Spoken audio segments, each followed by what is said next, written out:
Hello বন্ধুরা, আজকে আমরা চলে এসেছি শিব মন্দিরে শিবের পুজো দিতে, শিবের মাথায় জল ঢালতে। তো দেখো এক কাকিমা শিবের মাথায় জল ঢালছে। দেখো কাকিমা পুজো দেওয়া হয়ে গেল, এবার শিবের স্নান জলটা কাকিমা পেছন দিয়ে গিয়ে ধরছে।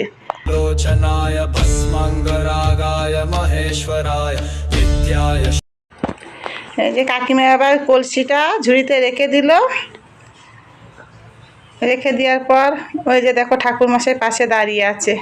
কাকিমার পুজো শেষ হয়ে যাওয়ার পর এই যে কাকিমা এখানে প্রণাম করছে।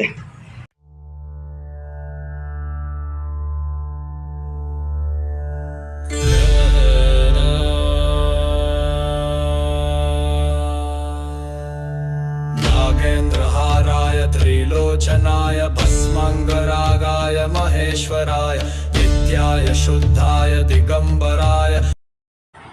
চলে এসেছি পরে শিব মন্দিরে।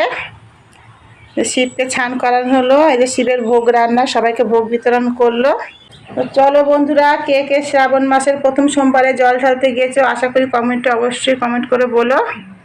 দেখো এই যে শিব ঠাকুরটা কত সুন্দর লাগছে, ব্রাহ্মণ পাশে দাঁড়িয়ে আছে। দেখা হচ্ছে পরের ভিডিওতে। টাটা।